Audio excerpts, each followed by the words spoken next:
Holy mother of mana, it's E3 2019. We've got so much to get to. Let's not waste any more moments. It is the JRPG Report, episode 63, coming up next.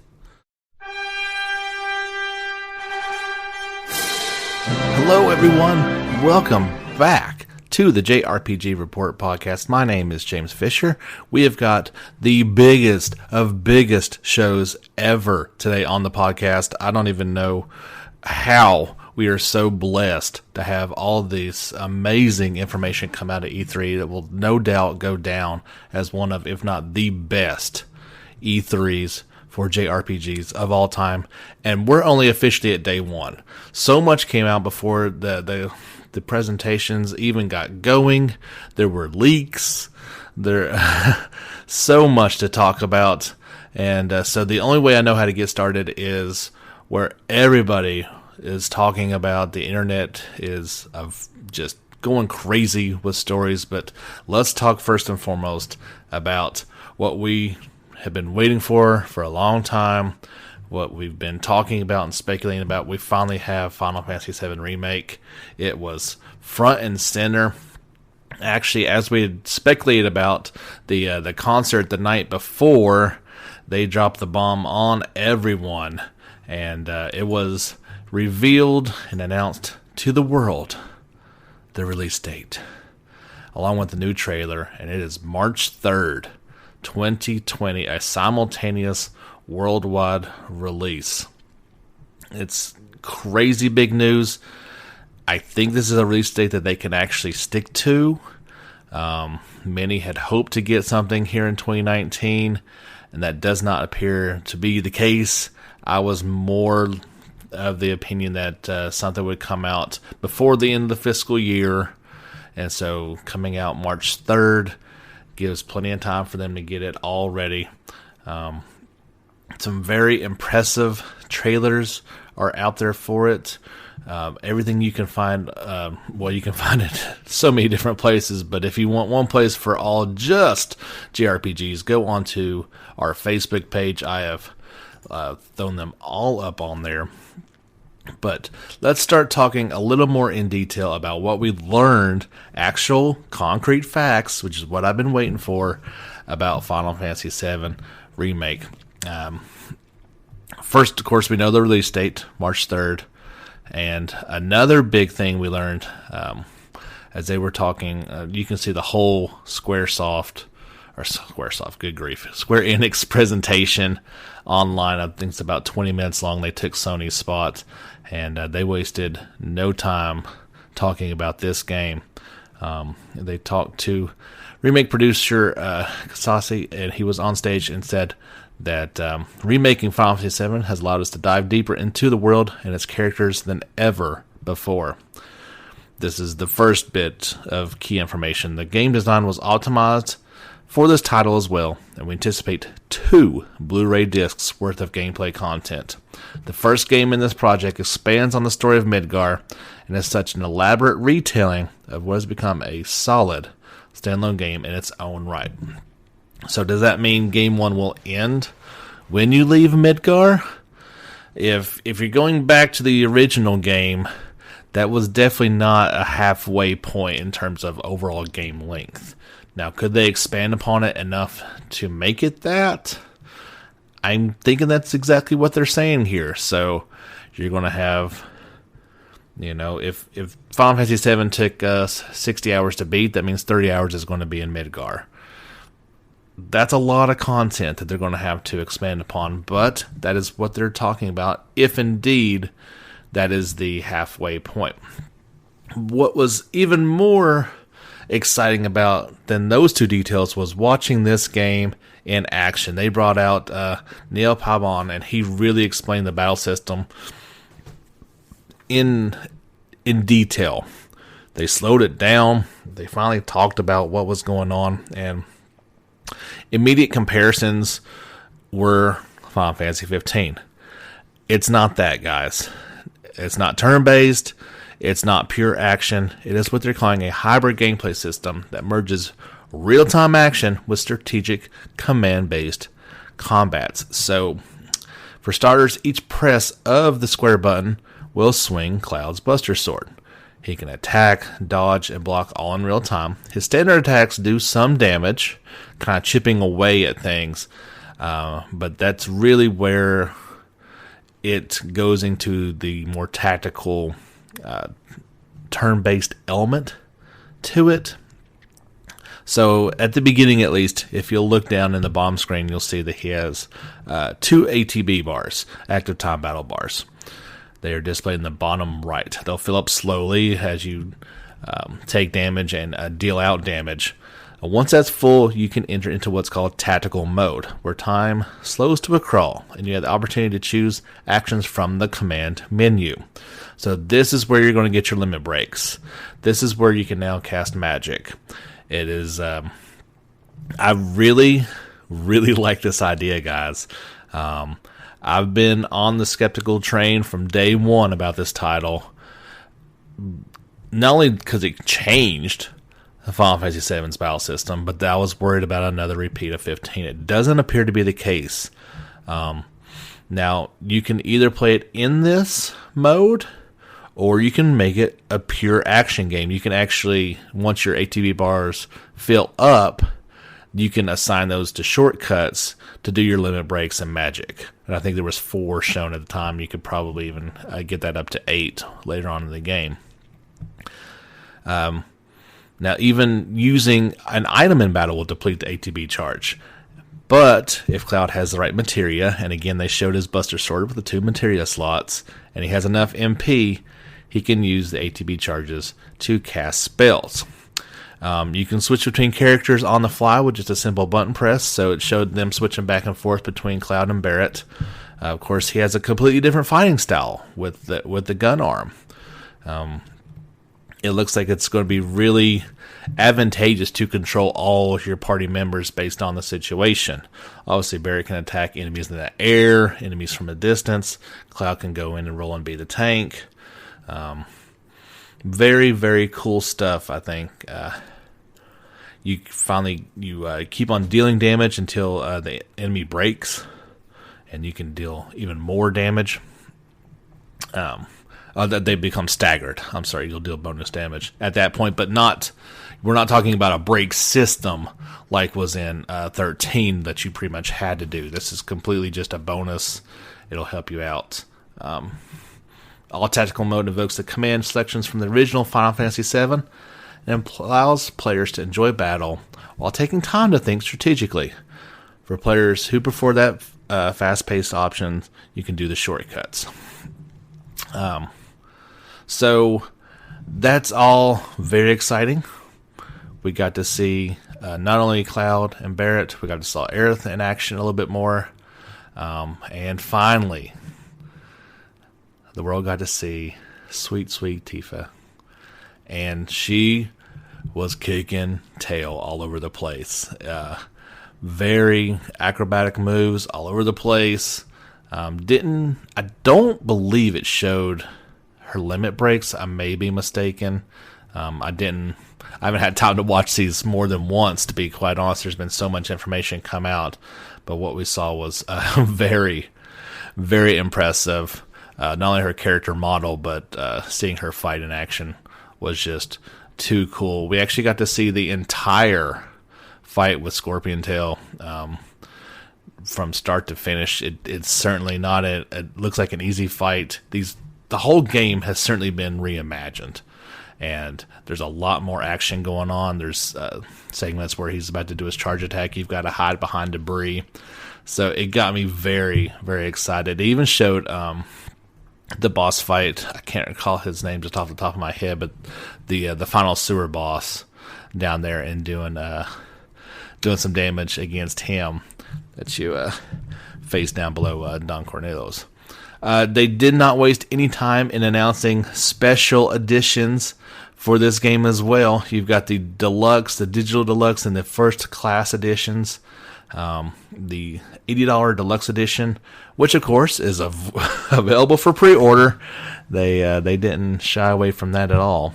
So this deluxe edition has a hardback art book featuring stunning concept art, a mini soundtrack CD, summon material DLC allowing players to summon Cactar in the game, and the Sephiroth Steelbook case. I believe that's where I'm starting at. You also get the digital deluxe edition, the digital art book, digital mini soundtrack, and summon material DLC, 11 players. This time you can summon Carbuncle and Cactuar in game. So you're losing out on the physical part of it, but you do get an extra summon. And not to be outdone, the first class edition, you get all the stuff in the digital, in the deluxe edition. You also get Carbuncle, and you get the Play Arts Kai, Cloud Strife, and Hardy Daytona box set bundled separately. It is him on his bike with his Buster Sword in all of its glory. That'll set you back $329.99. Not sure if I've got that many dollars to pony up for it, but man, it looks sweet. That is for sure. You can pre-order from select retailers and return the Chocobo Chick Summon Material DLC at launch. Any ones that pre-orders digitally from the PlayStation Store will receive the Cloud and Sephiroth dynamic theme for PS4. Of course, all these trailers were in English for the first time as well. I can't stop gushing about this game, and I know I'm not the only one, because if you guys have been paying attention, I've not been the biggest fan of this remake from moment one, and now I'm there. I'm very excited for this one. I'm excited that we have a date. Who knows when part 2 will finally come out. Hopefully we don't have to wait too long afterwards. But it appears that the end is in sight. We are finally going to get Final Fantasy Remake within 1 year from now. Like I said, I believe this is a date that they can stick to and actually achieve with a great deal of confidence. So, now that we've gotten all that goodness of Final Fantasy VII Remake out of the way, let's take a quick break and have a word from our sponsor. So, just a few more Final Fantasy related stories to talk about. Quickly, we'll announce that Final Fantasy Crystal Chronicles Remastered Edition will launch this winter for PlayStation 4, Switch, iOS, and Androids. Those iOS and Android mobile versions are newly announced. The classic co-op action RPG has been completely remastered now with online multiplayer, so you and 3 of your friends can adventure together, playing with friends or solo, exploring a stunning fantasy world and making new memories with fantastic characters and fun action RPG gameplay. So we had announced that was happening a while ago, and indeed it is later on this winter. And finally, we got Final Fantasy VIII Remastered announced for PlayStation 4, Xbox One, Switch, and Steam on PC. It will launch in 2019. Coming in 2019, Final Fantasy VIII Remastered marks the 20th anniversary of its original release with a new visual refresh and brings the game's beloved story to modern platforms. All with overhauled visuals, you can see your favorite characters come to life like never before. This will have renewed character models and have a new system featuring battle reinforcement.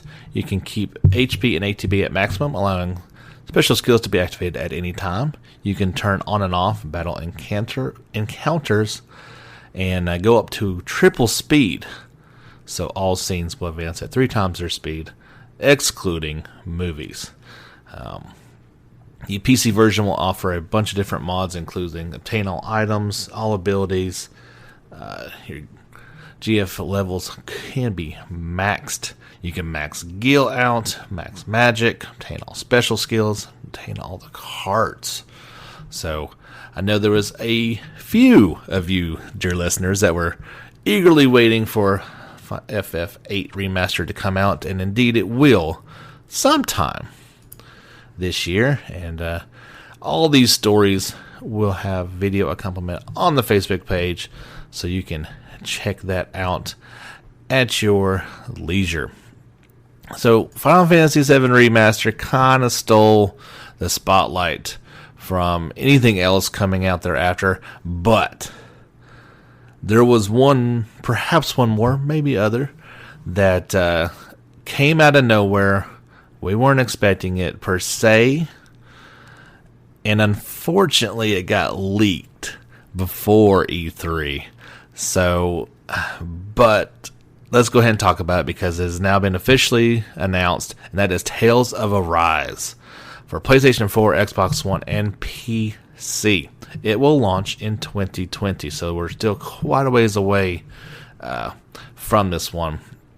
And so what I want you to do, if you've not seen this yet, you need to watch the trailer. So head over to the Facebook page, JRPG Report, Google it, YouTube, whatever. You need to see this trailer because if you are a huge Tales fan like myself, A, you're going to be blown away with how it looks, and B, you're going to be perplexed by how it looks. So this is a new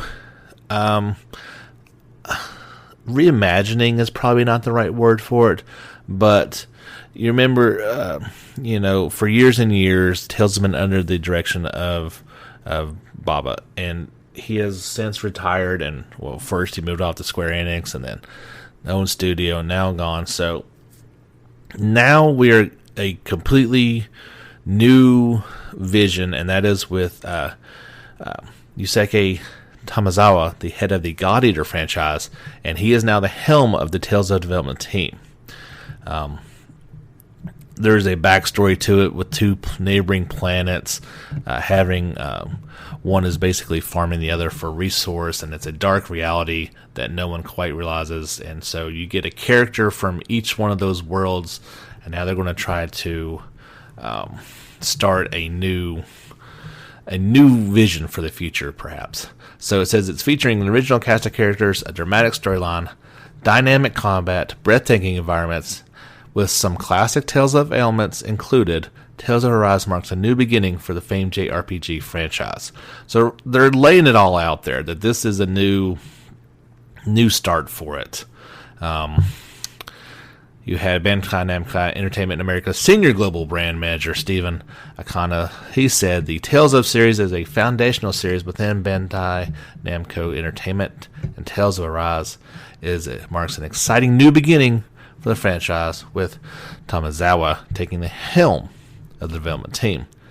Tales of games have always delivered wondrous worlds for players to explore, dynamic characters for players to meet, and challenging battles for players to fight. Tales of Arise promises to take these tenets to new heights, and we look forward to players enjoying this new adventure. It says the next chapter. Now, the reason why it looks so stunning is because that's running on Unreal Engine 4. You can tell the bump in graphical fidelity. It finally looks like a PS4 game. And it looks just by looking at the trailer, to me, it looks a little open world in the battle system, right? There doesn't seem to have that break into a contained parameter fighting field. Now, it's still very early in development, and we are just kind of glancing at that from a very small clippet of information, but that is what it appears to be. And at least initially, we've only got two characters. And one of them looks strangely like the fire chick. I can't think of her name. You're probably screaming it at me. From Zestiria. Starts with an L. I can't think off the top of my head. But it says it's dynamic action RPG featuring an updated battle system that retains classic Tales of gameplay. So that's just not what I see when I'm looking at this trailer. Don't get me wrong. I'm so excited for the way this game looks. It looks incredible. It just doesn't necessarily, okay, if you show me this trailer for Tales of Arise and don't tell me it's a Tales of game, I don't think it's a Tales of game. Okay? And maybe that's a good thing. Maybe we finally need a breath of fresh air, and it's really not fair to judge something off of its reveal trailer. But that's all we have to go by at this point. So I'm very excited for this game. I want to see so much more about it because it looks amazing and it looks a lot of fun. I'm just such a big fan of Tales that I didn't necessarily want it to change. Okay, give me the great looking Unreal Engine 4 game. That's awesome. But, Tales is special. There's so many action RPGs out there. We don't necessarily need another one. Tales has always been special in that aspect. So I'm really disappointed that it got leaked in the first place. But it did. And but the world is certainly taking notice of it, maybe because it leaked early. It kind of got out there before FF7 Remake, and maybe that wasn't a terrible thing. We'll just have to wait and see. It's still very early. I mean, they're just saying 2020 at this point. This could even end up being a multi-generational. We see some on PS4 and into PS5, so we'll wait and see. Another game that got leaked from Bandai Namco was this game called Elden Ring. And that is, if you've not heard of it, it's because it's a brand new IP, and it is being influenced and made by the world by Matsuzaki, the Dark Souls video game series. And you may have heard this guy, George R.R. Martin. He, of course, wrote the best-selling series, The Song of Ice and Fire, which was turned into Game of Thrones. And there is a cool trailer for you guys to check out on that one. We don't know a lot of this one yet. And I'll be honest, I've never watched Game of Thrones, and I'm not a Dark Souls type player, so this one doesn't have me that interested. But they say this is a From Software title through and through, rich in fantasy and RPG action. It certainly looks like it could be a cool one and something I'll keep on my radar, but this was revealed, and I don't think there's anything. Yeah, this is purely just this game is being made, reveal, no mention of any sort of release window as far as that goes. One more from Bandai Namco, that Code Vein will launch September 27th on PS4, Xbox One, and PC. We've been waiting for this one for a while. It's had release dates before, and not made it, so hopefully this one does finally get its way into our hands. We know about this one that looks like it's had comparisons to the Dark, Bloodborns and Dark Souls type of games, but we'll just have to wait and see how this one finally plays out when you can finally get your hands on it on September the 27th. We are also getting Anunnaki on August the 27th in North America and Europe. This will be available just digitally for PS4, Switch, and PC.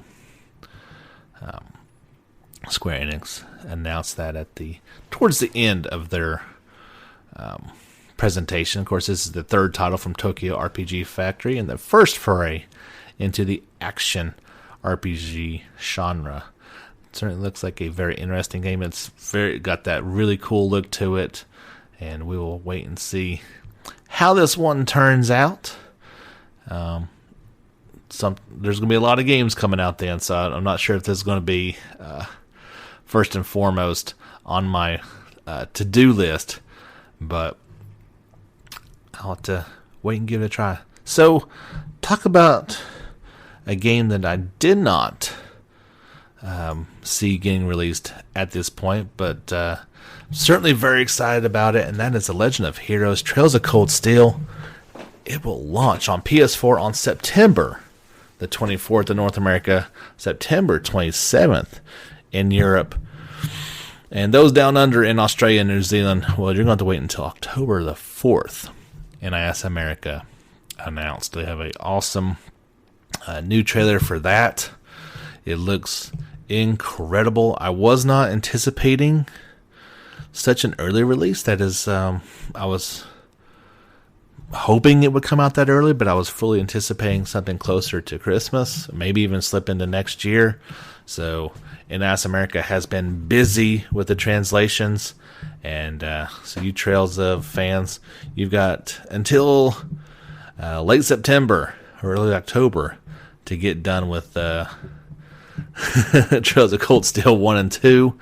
If you want to get back into the Trails in the Sky series. I've had a couple questions here, obviously, with, should you play, what's the order that you should play these games in?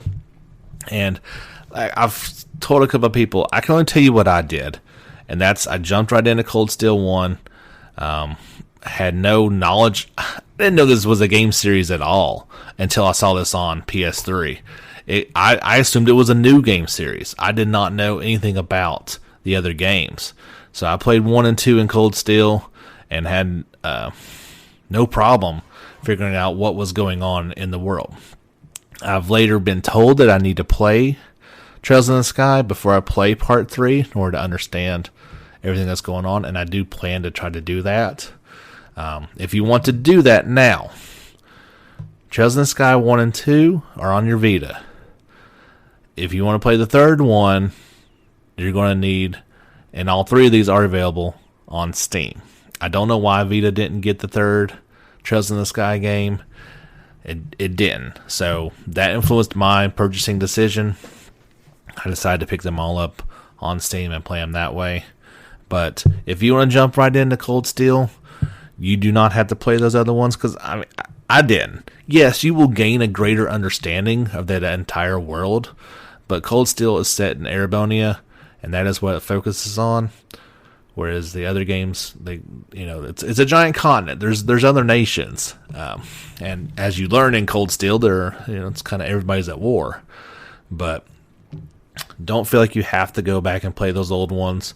You can fully step right in, and in fact, you can step right into Cold Steel 2 without playing the first one. They give you plenty of opportunity to get your feet wet, to learn that backstory. I just would never recommend that, because part of the draw of this series is your attachment to these characters and how much you care about them. And you really need to play through Cold Steel 1 in order to do that. So, but yeah, Cold Steel 3 coming out September 27th in Europe, the 24th in North America, October 4th in Australia and New Zealand. Kind of the rest of these were more just release date minded. We found out that the Kingdom Hearts 3 DLC Remind will launch this winter. We found out about it back in April. And this was announced at the Kingdom Hearts Orchestra World of Tress concert in Los Angeles. I've got a trailer for you guys that kind of shows that it kind of shows during that, well, without spoiling too much, there's a final last battle in Kingdom Hearts 3 that you control Sora, obviously. Well, in that battle, there is Roxas and Aqua and Riku, and they are fighting at the same time that you are. It looks like you can play as those characters and during that fight, so it'll kind of show all the aspects of that fight. There's a bunch of other things in that with characters that if you've not played it, you won't understand a thing of what's going on. But just know that the DLC, and what they're saying is this is going to be the only DLC for it. We'll wait and see if that's true or not. But it'll be coming out this winter. There was a new trailer for Persona 5 Royal, and it had for the first time the English voices in it. You got a glimpse into the new characters, and the English voice is Laura Post for new character Kasumi. So it's a very cool trailer. It shows a little bit more of their interaction, of course, in English, so we can all understand it a little bit better. Certainly looking forward to Persona 5 Royal when it finally does come out. Of course, it'll be out October 31st in Japan and later in 2020 in the West. Quickly, we learned about the Ni no Kuni remaster This is coming out for PS4 and PC on September the 20th. Now, this is actually a remastered, enhanced version of the 2013 RPG with updated graphics. It's also coming out for the Switch at the same time. However, the Switch version is just a port. So the PS4 and PC versions will have brilliant new visuals, 1080 resolution, smooth 60 frames per second. PS4 Pros can offer for true 4K resolution at 30 frames per second or 1440p at 60 frames per second.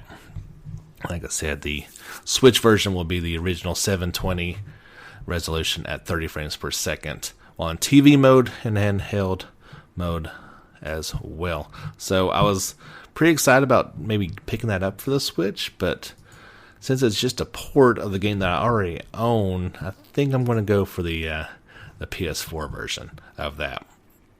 We also learned about Dragon Quest XI's Echoes of the Elusive Age Definitive Edition. That'll be out on the Switch on September the 27th. So that's all we learned about this game. This was at Nintendo's Direct today, actually. Just the release date for it. It did show it in action. It showed the old school look to it as well, and that was pretty cool, obviously. Watch the trailer for this game, guys, and see if you agree with me. We learned nothing about if this is going to be DLC or available in some way, shape, or form for PS4. But watching the trailer, I'm not overly impressed. This game looks so good on PS4, and when you port it to the Switch, you can definitely tell a drop in quality, and it's something that I'm not necessarily as crazy about diving into right away. I want to wait and see if in fact it is ever coming out for PS4. If it isn't, then I guess I don't have a choice. I'm going to have to just pick it up. But if it does, then that's the way I'm going. If it doesn't, I guess I'm stuck with it looking. I just wasn't overly impressed with the way it looked. I'll be frank with you. But they've still got time to fix that, and hopefully we can just get it as DLC on PS4. Kind of out of nowhere, Square Enix said that The Last Remnant Remastered for the Switch was now available as $19.99. That is a game that I never got to play personally, as it came out on 360 and I didn't own one at the time. So I'm going to pick this game up here fairly soon for $20. It's a game that I always wanted to play and never got a chance to. Definitely excited to finally play through that one. Speaking of games that are available right now on the Switch, remember we had learned about the Collection of Mana series getting trademarked in Europe either last week or the week before. Well, it is available right now on the eShop in North America and Europe for $39.99. That is all 3 Mana games, including the Trials of Mana game that has never been released outside of Japan before. If you want to wait and get that physical edition, it will be available at participating retailers and the Square Enix store on August the 27th. So very cool announcement that kind of came out of nowhere. We knew it was coming, but certainly didn't expect it to be available right away. And not to be outdone, Trials of Mana will get a complete remake for PS4, Switch, and PC and launch in early 2020. This game looks incredible, guys. It looks like exactly how you should do a remake. I was not impressed with the Secret of Mana remake. Kind of destroying a beloved classic in my mind, but I've never played Trials of Mana, and this one looks awesome. So I think I'll pick up the collection, play through it for a while, and then play this remake when it does come out in 2020. And again, I've got the trailer for you guys to check out when you get a chance over on the JRPG Report Facebook page. That's all the news I have, but keep in mind this is just day one of E3, just wrapped up Yesterday, day 2 with Nintendo, I had a few stories to break on it as well. And I kind of just wanted to do... I'm going to do 2 podcasts this week, so stay tuned for E3 Part 2 to come out as the show wraps up, and we'll probably talk more about what we've talked about today, as well as get any more stories that break between now and then. So that'll do it for today. Thank you so much for tuning in to our podcast. Keep in mind, we're going to try to do a video series here real soon. As soon as I get all the equipment together and get it looking the way I want to, and that way you can watch all the trailers in one spot and have us talk about them in video format. Until then, just head over to the Facebook page to check out all those videos. New ones will be coming up all the time. Until next time, guys, thank you so much for listening, and get back out there and level up.